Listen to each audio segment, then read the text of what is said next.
Om Sadashivasamarambam Shankaracharya Madhyamam Asmadacharya Paryantam Vande Guru Paramparam Ishvaro Guratmeti Mochiveda Vibhagine Vyomabda Vyapta Dehaya Dakshinamurtaye Namaha Sava Vedanta Siddhanta Gocharam Tamagocharam Govindam Paramanandam Satguru Pranatoshmaham Om Shanti Shanti Shanti Om Namastê.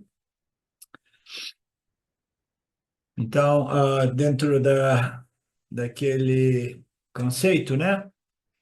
Nós precisamos de desenvolver esta atitude devocional de gratidão, de reverência por aquilo que é o princípio, né, que sustenta, né, o universo, sustenta todos nós. Ninguém sabe exatamente, né, a motivação por trás dessa projeção aparente na qual a realidade absoluta pode ser obtida, mas parece ser a disponibilidade da realidade dentro do âmbito da realidade aparente, né? E raros são os indivíduos interessados neste processo que envolve o relacionamento com o Criador e se torna praticamente impossível sem o relacionamento com o Criador, muito embora algumas pessoas se digam autorrealizadas, apesar de terem rejeitado o princípio chamado Deus, Brahman, né? Então, nós passamos por esses determinados estágios para chegar no Nirguna Brahman, Nirguna Ishvara, o Senhor sem atributos.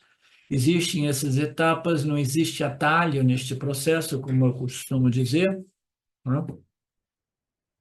E até que nós cheguemos, né, ao Nirguna Atma, que é livre de atributos, nós precisamos de preparar, sutilizar, purificar através da devoção. Devoção e o conhecimento, né?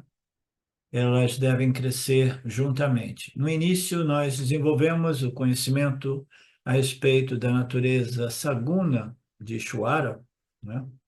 Para mais tarde, nós podemos desenvolver o conhecimento da natureza nirguna de Ishvara, e que para que mais tarde a gente possa compreender as declarações de identidade entre a minha natureza como Atma Jiva, como idêntica à natureza de Atma Ishvara e Atma Paramatma, ou Brahmanatma, né?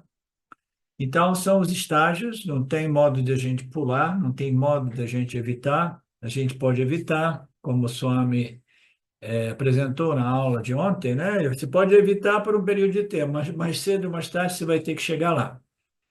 Tem que passar por tudo isso e chegar no último estágio, que é a devoção para com Nirguna Brahman. Entrando no Nirguna Yana, que não é fácil, o Swami diz. Raros são os indivíduos que chegam lá. Mas aqui Krishna, diz o Swamiji, está prometendo que ele estará sempre lá com você.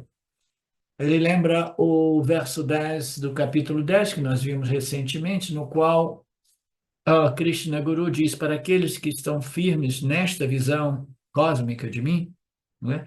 Que me adoram sempre 24/7, porque sem nenhum esforço eles sabem que eu estou por trás de tudo isso, né? Para esses indivíduos que desenvolveram essa visão cósmica, que estão sempre, sempre associados com o substrato do universo, que é eu, Saguna Brahman, né, que sou eu, Saguna Brahman, para esses indivíduos eu vou dar aquela yoga final, a yoga da sabedoria, o Jnana Yoga dos Upanishads. Então, essa yoga final é o Jnana Yoga, que é a natureza nirguna do Atma, que precisa ser compreendida e mais tarde reivindicada como a minha própria natureza. É a única libertação que existe depende não somente de toda essa compreensão, conhecimento, mas no final da reivindicação, livre de qualquer dúvida, diretamente, sem nenhum obstáculo, sem nenhuma sombra de dúvida, de que eu sou de natureza Nirguna Atma, tal qual Brahma Atma. Eu preciso desenvolver uma mente purificada, adequada, e Krishna promete: eu estarei lá, eu irei prover ou prover, eu sempre faço confusão. Prover. Prover, obrigado. Então, são as semelhanças de diversas palavras latinas, né, no italiano, do espanhol e do português, que acaba criando essa dúvida, essa confusão. Então ele diz: eu vou prover o guru, as escrituras, se for necessário, eu vou prover uma condição kármica, usual, apropriada, oportuna, né? Porque às vezes o indivíduo ele entra em contato com as escrituras, com o guru, mas aí a condição, encontrei tantas pessoas assim, mas a pessoa vive uma condição kármica que impede o indivíduo de progredir.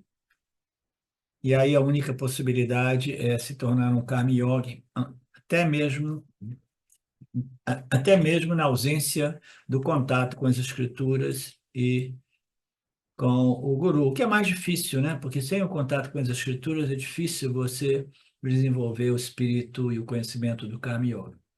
Então aqui diz: eu vou fornecer tudo a vocês. Eu farei tudo isso até que você chegue nas escrituras que revelam a natureza de Nirguna Brahman, que são as escrituras do Nirguna Yanam, conhecimento do Senhor livre de atributos do Maya. Este conhecimento e somente este conhecimento irá proporcionar o autoconhecimento, conhecimento daquilo que você realmente é, livre e ilimitado, tal qual o Nirguna Atma de Brahman. Então, esta é a promessa. E o Swami nos lembra também uma outra passagem deste mesmo capítulo 10: por compaixão por todos aqueles que se esforçaram até então, eu permaneço, né, em seus intelectos, destruindo a ignorância, né, através da luz brilhante do conhecimento revelado em minhas escrituras, né? Assim, Krishna apresenta de forma abrangente todo o processo da jornada espiritual, da elevação espiritual, que passa pela devoção a uma forma única, que chega ao nível, né, da devoção a formas múltiplas, que passa pelo nível, né, de uma devoção a algo que não tem nem forma, mas é a inteligência, né, pura inteligência de Saguna Brahman, até chegarmos no Nirguna Brahman, que é a devoção daquilo que é a natureza de tudo e de todos. Arjuna fez uma pergunta do verso 12 ao 18. Nós estamos ainda abordando aquelas questões. Arjuna está interessado em saber mais sobre essa visão cósmica do Senhor. Ele observou, ele compreendeu, ele inferiu a importância de tudo isso. Ele quer permanecer devoto do Lorde 24/7, né? 24/7, né? O Senhor, mais Namarupa, é igual à criação. Então, o Senhor, essa inteligência mais a projeção de todos os Namarupas, é a manifestação do Senhor colorido pelos gunas de Maya. Então, ele quer mais descrições para isso, né? Tudo sendo a manifestação do Senhor, eu tenho atração por algumas coisas. Eu tenho a dificuldade de ver o Senhor por trás do meu inimigo, por exemplo, né? O mais difícil, né? Uma pessoa que esteja nos ameaçando, nos atacando, uma pessoa que é uma inimiga, né? Uma pessoa que viola o Dharma de modo mais extremo, por exemplo, né? Então, tudo isso faz de modo que nós tenhamos um pouco mais de dificuldade de ver o Senhor, né, por trás disso. Então, mais atraente é melhor, mais fácil, como nós já vimos, né? Então, você vê a glória de Ishvara em determinados animais, né? Como uma girafa, um elefante, uma beleza, né? Incrível. Ah, um tigre, mas o tigre é cruel, ele come a girafa, isso já é um outro tópico, né? Ele vai comer o elefante, vai comer a girafa. Mas a beleza e a glória de Deus está em tudo. Parece que uma lei fundamental é que essa ordem aparente, ela existe porque é, vida se alimenta de vida, né? Agora, utilizar uma barata como símbolo de Deus é um pouco mais difícil, né? A menos que você esteja tão fascinado porque você é um cientista fazendo pesquisa sobre a barata.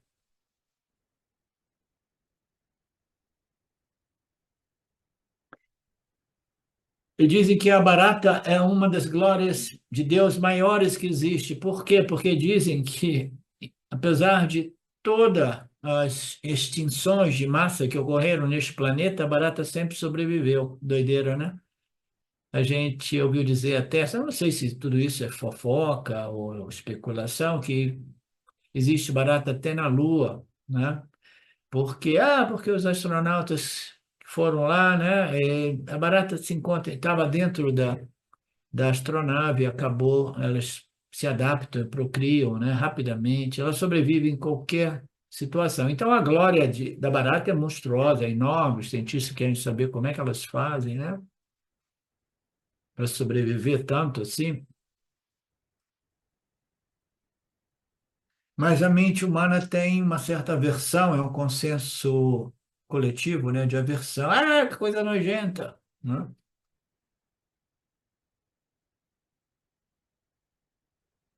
A Juna fala, ó, eu quero saber das glórias, mas barata não, eu quero as coisas atraentes, coisas bonitas, tá?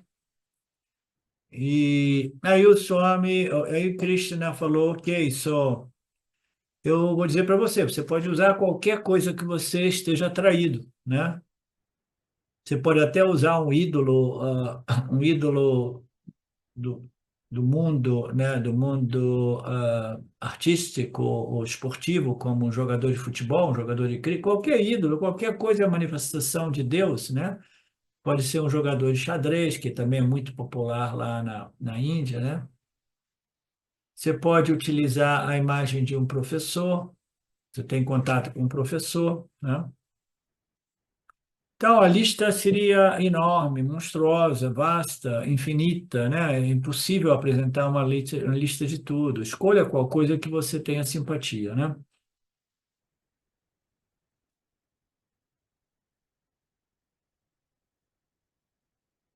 Todos nós temos as nossas preferências, né? Ele falou até mesmo utilize um capítulo do Gita, escolha aquele que te atrai mais, aquele que você acha mais importante, mais bonito, e utilize o capítulo 7, 8, ou 10, ou 6, né, como um símbolo de Ishvara. As escrituras é um símbolo maravilhoso.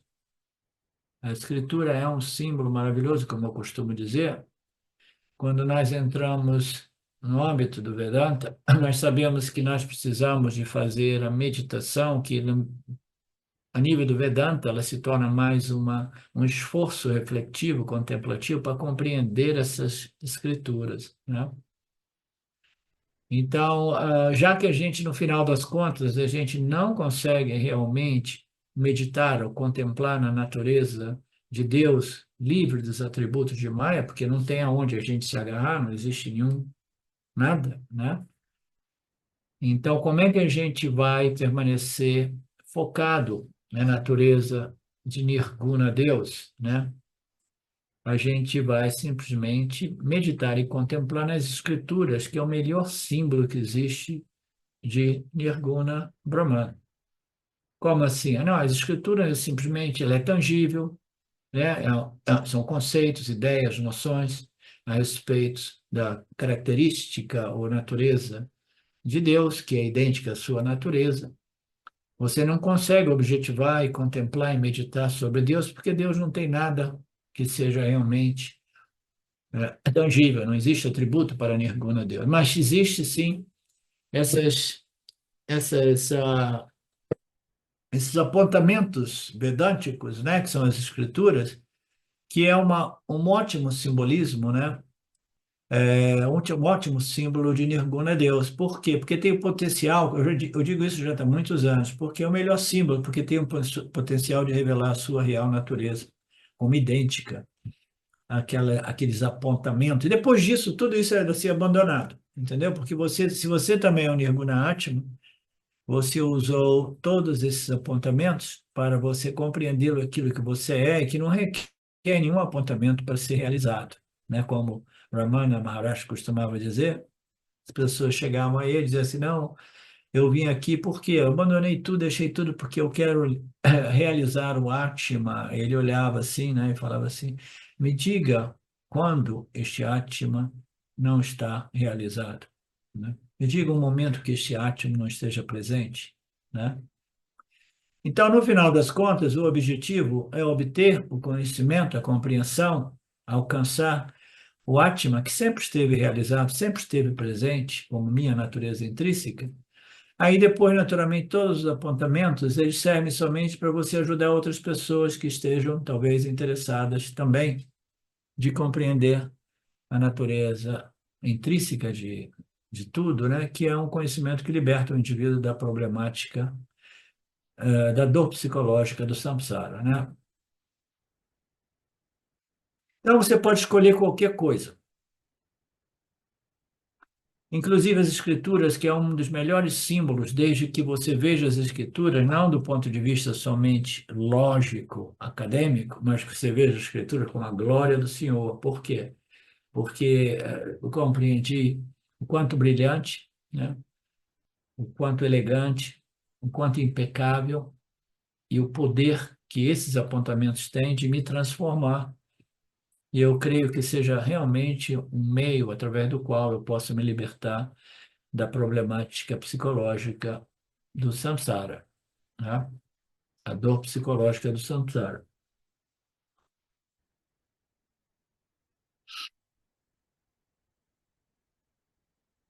Nós sabemos que nossas mentes têm limitações, por isso quando a gente quer fazer uma saudação à nossa nação, a gente faz uma cerimônia usando o símbolo da nação, que é a bandeira, né? Os olhos são limitados, a mente é limitada. Então, você simplesmente utiliza esses símbolos, e mais uma vez, não existe símbolo superior a Deus que não seja as escrituras que foram reveladas por Deus para os humanos.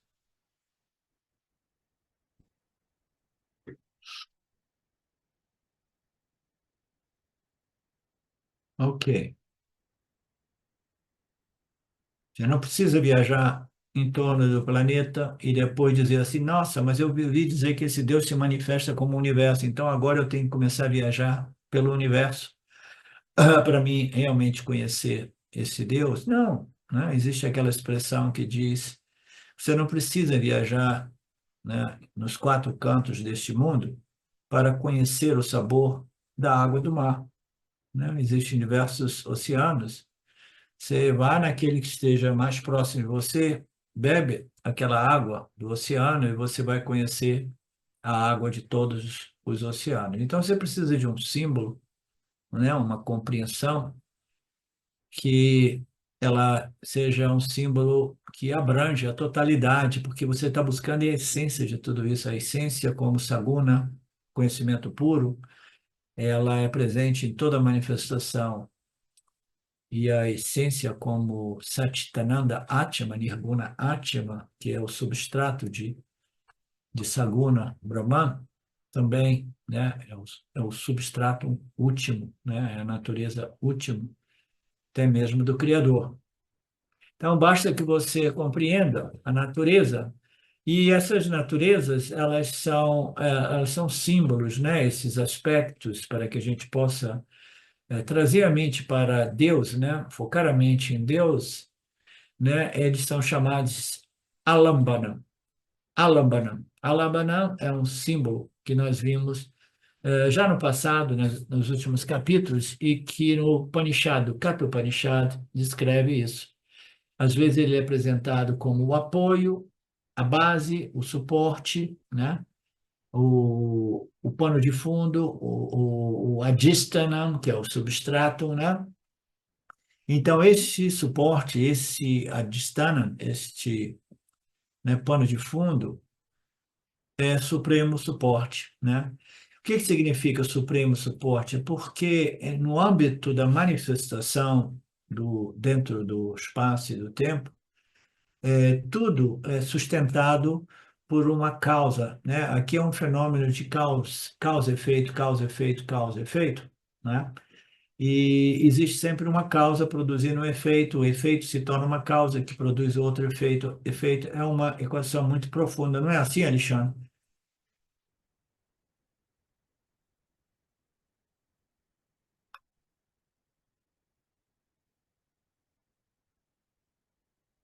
Então,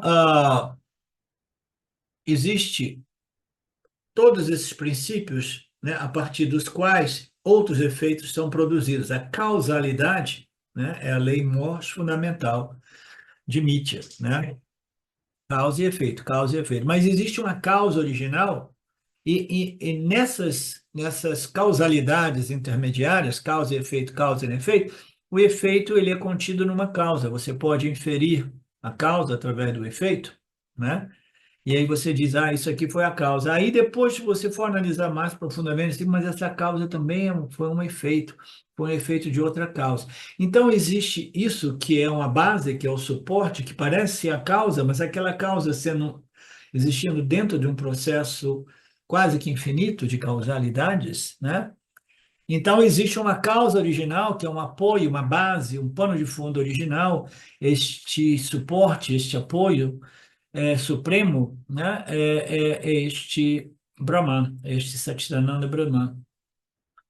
Então, este apoio, esse adstana, é o mais profundo, é o mais invisível, é aquele que é a causa sem fazer parte do processo da causalidade imposta por Maheshwara dentro do espaço e do tempo. Então, é uma causa que não possui causa e que não existe dentro do âmbito da causalidade. Existe este apoio, ele existe dentro do âmbito de uma ordem absoluta, que é Satya, na qual a ordem aparente que emite é projetada através de leis, principalmente, fundamentalmente, primordialmente, a lei da causalidade. Vocês estão seguindo? Estão acompanhando? Alguma dúvida? Então, este é o suporte, é o apoio, a distância fundamental. Se você compreender isso, você conheceu a fonte de toda a felicidade, porque a sua natureza é Ananda, é um sem um segundo. Alambana significa o quê? Um símbolo concreto que facilite para a gente, né, um exercício de uma prática de sadhana, de foco, focar no aspecto de Deus. Ele está representando algo que é muito abstrato. Quando a gente fala da natureza de Nirguna Brahman, é algo tão vago, tão abstrato, tão sutil, dito ser o mais sutil do sutil. Ele é tão sutil que ele existe fora do âmbito da manifestação de Maya, né? Fica difícil para a maioria das pessoas contemplarem na natureza do Nirguna Atma até que se torne muito simples. Porque até mesmo durante nossas interações, esta existência consciente está presente, né? Eu existo, eu sou consciente de que eu existo, e eu estou interagindo, eu estou vendo o mundo, as coisas, as pessoas, as situações, mas sempre a partir da minha existência consciente, né? Então você também consegue, né, manter esta visão da sua natureza nirguna, mas para isso a mente precisa ter a sutilização necessária para discriminar o quê? Esta consciência existência da mente, do intelecto, entendeu? Que o intelecto também é um objeto que existe dentro do âmbito da consciência e da existência, né? Então, até mesmo no dia a dia, esse princípio que parece ser tão sutil, tão abstrato, que é o Nirguna Atma, uma vez que a ficha caia, ele se torna disponível, né? Do mesmo modo que a visão sua do ouro e dos namarupas de ouro, né, não excluem uma a outra, né? Então você começa a ver né? O Saguna Deus manifesto, né? E você começa a ver na Marupas, que você nunca perdeu de perspectiva, né? Porque você não desapareceu, o mundo não desapareceu com o autoconhecimento. E você passa a ver um terceiro princípio, que é o mais sutil do sutil, que é o Nirguna Atma. Mas como assim? Ele se manifesta como a minha existência consciente, que é alguma coisa outra que a minha mente. Você entende, Poliana?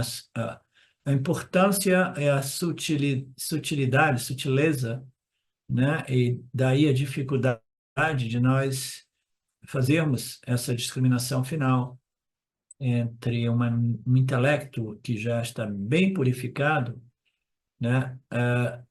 Da consciência, né? Da existência, né? São conceitos vagos, a consciência, a existência. A existência é um conceito vago, mas ainda mais filosófico. A consciência é um conceito vago, mas ele é um pouco mais prático, porque a gente experiencia a consciência humana. A gente precisa só discernir a consciência humana, né, da consciência não dual, a consciência não dual, consciência universal, entendeu? Discriminar. Então, a gente utiliza esses conceitos mais concretos que representem Brahman, porque nós não temos a capacidade de permanecer firme na visão da natureza de Brahman como a minha própria consciência e existência. Mas quando a ficha cai, aí fica fácil, tá? Aí, do mesmo modo, você não precisa fazer esforço para permanecer na visão do anel e do ouro, né? Da natureza das coisas ao seu redor e da inteligência por trás, cuja natureza é a minha própria natureza intrínseca. Você vai mantendo esses três níveis de visão.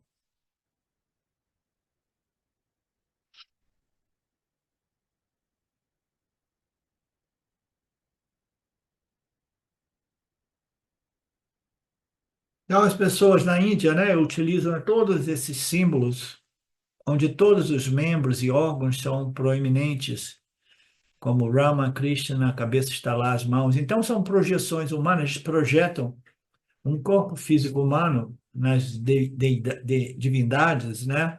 Porque é natural, a projeção é parte da experiência humana, a gente projeta tudo.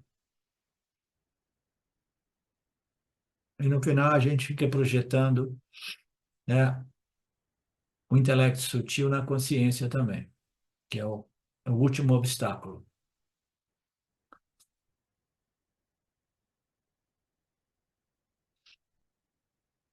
A tendência natural de ver Deus como uma super pessoa, um super diva, né?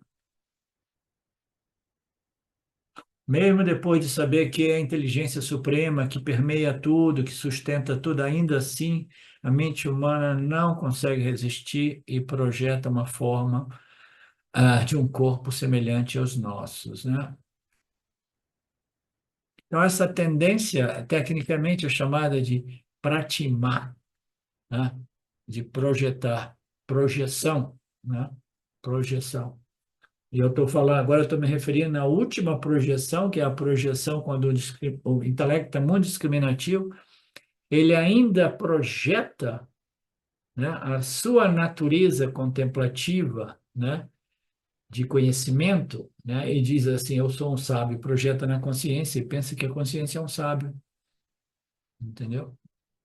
A consciência não é um sábio. O sábio é um corpo-mente que obteve o conhecimento, eu sou a consciência, além de saber ou não saber, de conhecer ou ser ignorante. Tudo é essa consciência, né? Quando você usa um símbolo mais concreto, seja um símbolo de uma pessoa, de um animal, de uma coisa, né? Você tem dois tipos de símbolos. Uns são muito semelhantes a um ser humano, com os membros, etc., e outros não são, né? Então, nós temos os saligramas, que se tornam alambanam. E nós temos os práticas. Os práticas são outros tipos de símbolos que não são semelhantes a um ser humano. né? O mais famoso é Shiva Linga, né? É um pratica alambam. Então, existem diversos rituais, pujas, que utilizam símbolos. Quando você vai em Tiruvannamalai, existe um símbolo de Shiva, que é o mais imponente lá no sul da Índia, né? Que é a montanha Arunachala, né? Arunachala é dita ser, né, pelos devotos lá, a encarnação do Lord Shiva, né? Não tem nenhuma aparência humana, né? Mas é dita ser uma montanha sagrada com poderes, né, diversos, né? Então, o que que é isso? É um pratica alambana, né? Então, isso é só para ilustração.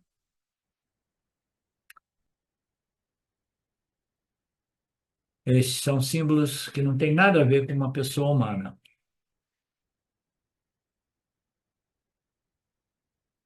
Podemos utilizar símbolos que são seres humanos. Na cultura védica, né, você escolhe dois símbolos no início, né, que é a mãe.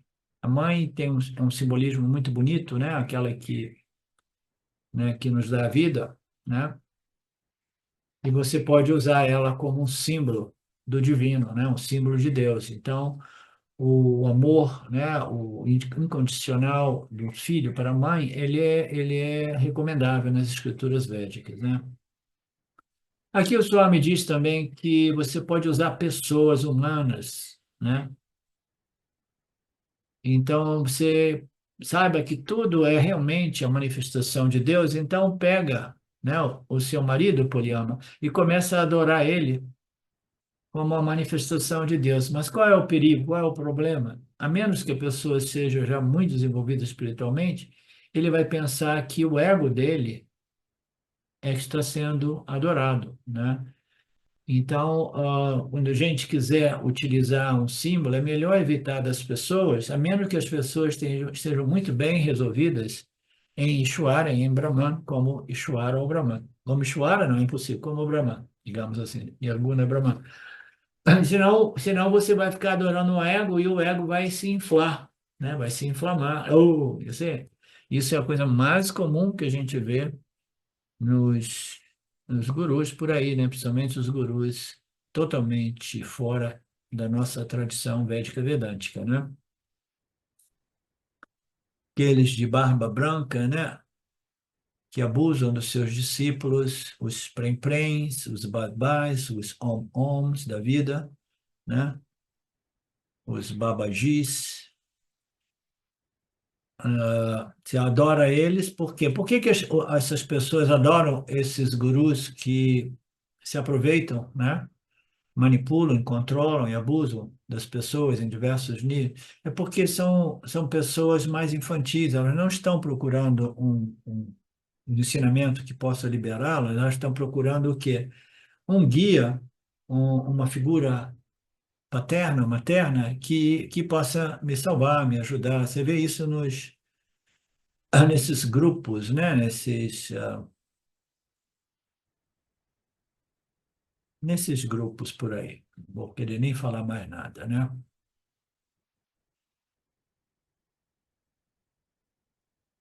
Então é melhor você adotar a mãe no início, o pai também, mas você pode adotar também o guru. O guru pode ser um bom símbolo, desde que o guru não retenha nada para ele, entendeu?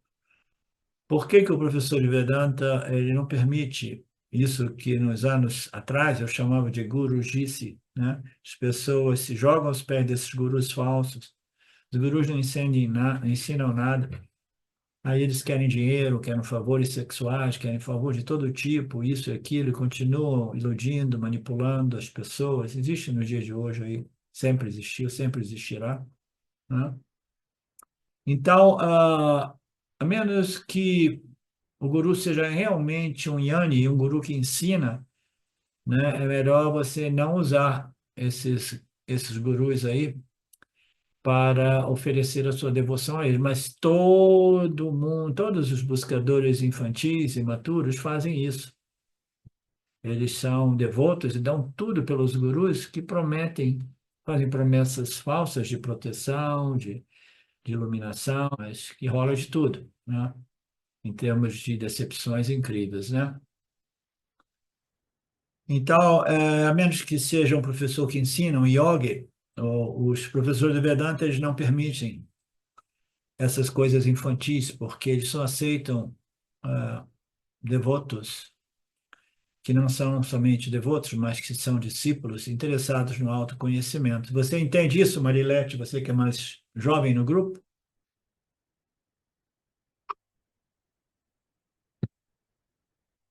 Não que o guru que ensina seja contrário a, um respeito, devoção e reverência pelo guru. Sim, não, isso é necessário, uma atitude correta, que ultimamente eu tentei apontar em alguns casos com algumas pessoas, né? Mas aquela coisa de, entendeu? Aquilo ali, né? Um guru honesto que ensina jamais permite aquilo, entendeu? Quando eu tive um cara famoso, que ficou famoso aí uns 10, 20 anos atrás, ele também tem uma barba longa, como todos eles, né? Então, quando você vê esses caras indo lá, aparecendo como se ele fosse uma celebridade de Hollywood, daquelas mais estúpidas, entendeu? E todo mundo se jogando no pé dele, chorando, você é minha vida, isso e aquilo. Eu falei, meu Deus, como é que esse cara que no início parecia bem intencionado permitiu, né, uma situação como essa, né? É triste de ver, mas são pessoas que realmente precisam, porque afinal todos nós obtemos os gurus que nós merecemos, né? Me dá essa lista de todas as glórias do Senhor, né? Dizia Arjuna, você tem que me dar.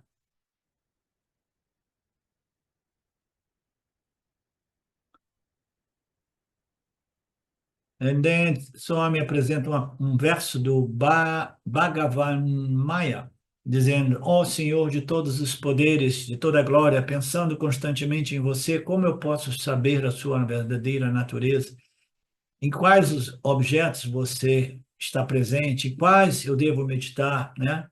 Eu estou meditando, mas eu tenho que ter certeza, você está realmente no rato e na barata? Você está realmente em tudo, né? No amor e no ódio? Qualquer objeto pode servir como um símbolo, alabana, né? Um subsídio, que significa uma ajuda, um apoio, né? Uma coisa mais tangível que me permita focar a mente num aspecto de Deus. Eu não consigo visualizar um Deus abstrato como Nirguna Deus, e eu preciso fazer meditação para produzir o que? Foco e uma gradual expansão da minha mente, do mais denso, do mais grosseiro, para Deus visto de forma mais sutil e abstrata. Isso requer uma expansão, sutilização e foco ao mesmo tempo. Eu preciso de um símbolo mais grosseiro, né? Eu preciso de um apoio mais concreto para trazer a minha mente por Deus. Tudo isso é o que Alambana, símbolos de Deus, e como eu disse antes, as escrituras é o maior símbolo, mas ainda assim requer um intelecto já bem mais desenvolvido. E qual é o benefício de eu passar por tudo isso, passar pelo Passana, chegar no Nididhyasana? Ele diz assim, é que você precisa passar por tudo isso porque o autoconhecimento que liberta e transforma somente é possível através da passagem, né, de todos esses estágios. A sua mente irá não somente desenvolver foco, mas irá expandir, se expandirá, aprenderá a ver Deus, entendeu? Em tudo, em todos, como substrato de tudo e de todos, né?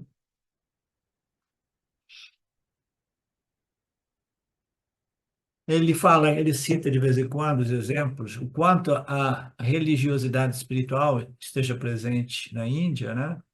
Ele fala assim, quando uma pessoa religiosa espiritual vai ver a água do rio, assim, ele não pula no rio prima de fazer reverência e oferecer namaskara, gratidão, né, ao rio, sabendo que o rio, né, a água do rio, né, é realmente uma glória potente de Deus, né? Então oferece namaskara, reverência, ou fará uma e depois então faz um mergulho na água.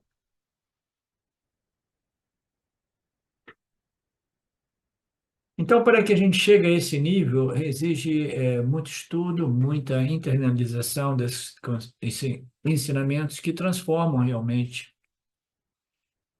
É muito fácil pular na água, mas você ver Deus na água, né, e fazer um gesto de gratidão, de reverência, né, à água, né, requer uma certa sofisticação religiosa e espiritual.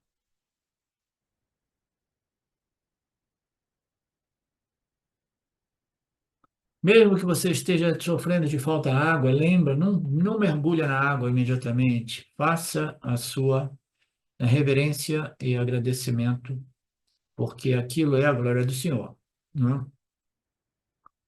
Então, quando você vê um prato de comida bom, você fica todo excitado, você esquece de fazer o seu namaskara e agradecer, né, a glória do Senhor por ter produzido este alimento que me nutre, né, e que me mantém vivo nesta ordem aparente, né? É muito fácil engolir a comida.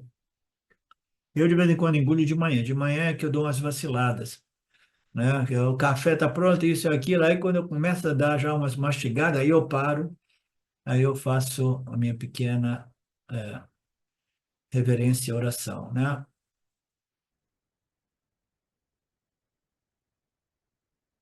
Arjuna deseja tudo isso por quê? Porque ele quer essa transformação, esta purificação.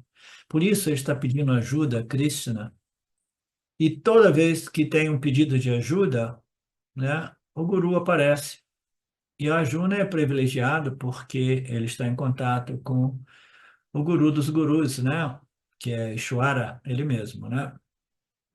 Ó Krishna, conte-me novamente todos os detalhes sobre a sua glória, sobre o poder e a sua manifestação, pois não há satisfação para mim que estou ouvindo, pois não há outra satisfação para mim que estou ouvindo o néctar das suas palavras, né? Porque o sentido aí é que esta é a satisfação que existe, não existe nada comparável com a satisfação de ouvir as palavras das Escrituras, né? Então, me fale mais. Então, a Krishna está dizendo assim: olha, eu sei, você me desculpa, você já me disse isso diversas vezes. Não é que eu esqueci tudo, não, é porque isso é música sublime para os meus ouvidos. É que nem a gente aqui, né? Todo final de semana a gente ouve as escrituras através das palavras do professor, né? Isso é um néctar, né? Uma melodia sublime, né? Que simplesmente me enche de amor, de satisfação. Por quê? Porque está falando sobre a natureza de Deus. Mas por que que eu tenho tanto prazer, tanta satisfação? Porque é a minha mesma natureza, está exaltando a minha própria natureza. Então a gente ama ouvir o Lord Krishna exaltar a natureza de Deus. Você entende? Mesmo sem saber que a natureza de Deus é idêntica à nossa, inconscientemente ouvir a isso, mas naturalmente o indivíduo precisa ter uma certa sensibilização, purificação. Aí ele ouve, aí assim, não sei por quê, mas eu passei um tempo sem ouvir, né? A Poliana me disse, né? Mas toda vez que eu ouço, eu sinto alguma coisa ressona dentro de mim, eu sinto esta glória de Deus manifesta em mim. Então, para mim, isso é um néctar, é uma felicidade, é uma paz interior que ela produz, né? Essas escrituras, né? Então, eu acabo voltando para ouvir de novo, ouvir de novo. Eu já ouvi antes, sim, mas tudo bem, isso aí é realmente música celestial para os meus ouvidos, não é assim, Mariné?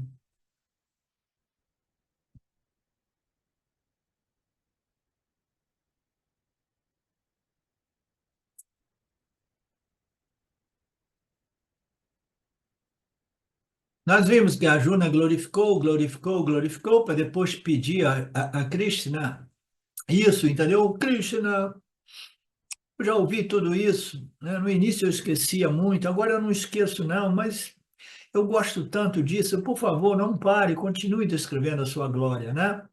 Isso me faz muito feliz, pacifica a minha mente, né?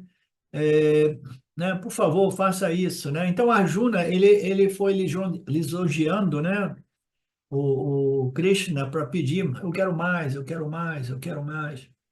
Swami faz uma piadinha dizendo assim, é mais ou menos como os swamis nos ashrams, né? Antes de eles pedirem a doação, pedir o livro das doações, né? Para arrecadar fundos, eles dão os ensinamentos, enchem a bola dos estudantes e no final pede assim a propósito, a doação é importante, né? O meu primeiro guru do Vedanta, que eu não posso dizer o nome, costumava fazer isso. Assim, ele quer perguntar, depois de agradar o Senhor Krishna, porque Krishna está muito feliz, agora eu vou pedir mais. Eu quero ouvir de novo e de novo, eu quero ouvir isso para sempre. Eu quero ouvir que eu sou o Brahman Supremo, Luz Suprema. Ele disse isso para Krishna, e Krishna, ele quer que Krishna diga de volta isso para ele. Ele encheu a bola de Krishna porque ele quer que Krishna encha a bola dele. Krishna, né, um símbolo de Deus, é a pessoa mais amada, mais querida, mais procurada. Até mesmo no Kali Yuga não existe uma pessoa mais popular do que Deus, né? Não existe ninguém mais popular do que Deus. Mesmo no processo no qual, através do qual, estão tentando destruir, né, Deus e a família, né? Ainda assim, né, Deus e a família são os pilares, né, mais valiosos da sociedade, né? Então, ele está falando, Krishna, você é uma pessoa amada por todas, todo mundo procura você, né? Significa que eu devo implorar, eu sei que tem muita gente também fazendo o mesmo pedido, né? Aquele que é implorado e procurado por todas as pessoas, né? Deve estar muito ocupado, né? Mas ainda assim, por favor, né? Narre tudo isso para mim. Conte-me novamente da sua glória, né? Eu quero saber, né, da sua glória como Yoga Shakti, né? A consciência, né, capaz, né, de manifestar o universo através do poder de Maya, que tem esse potencial, né, de tornar o universo invisível visível, né? Eu quero que você me conte tudo disso de novo, né? Você tem tantos potenciais, você é capaz de virar da vaca, você se torna o leite, do leite você se torna a manteiga, né? E você produz as sementes se tornam as árvores, né? As árvores se tornam árvores distintas, né?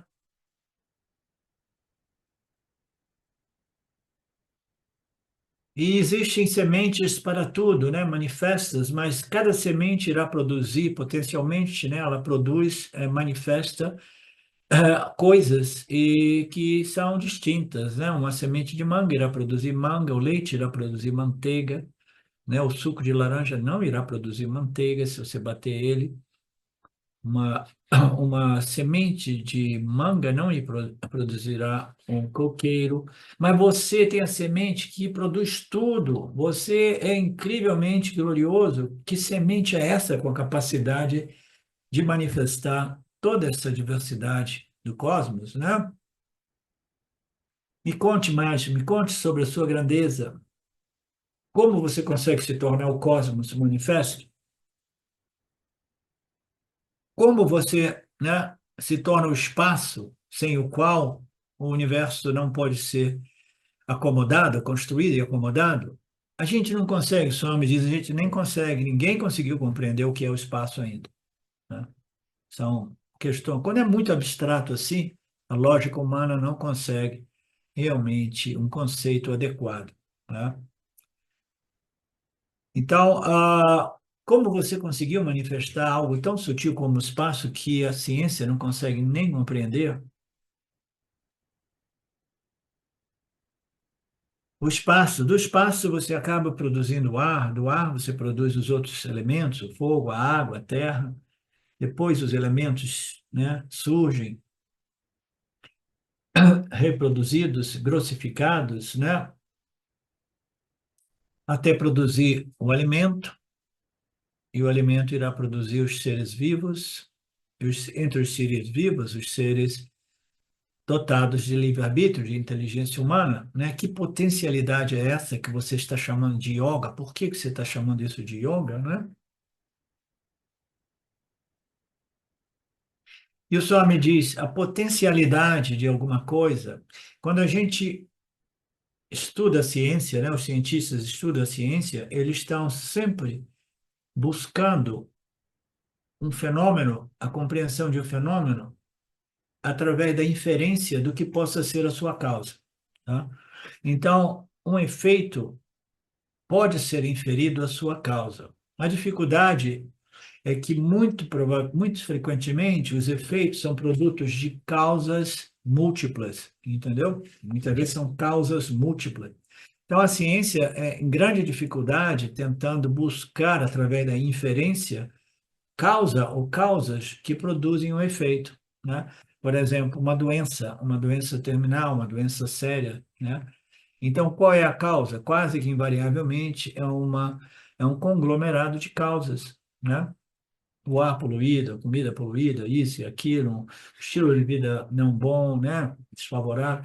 Então, a gente tem sempre a possibilidade de inferir a causa em alguma coisa, né?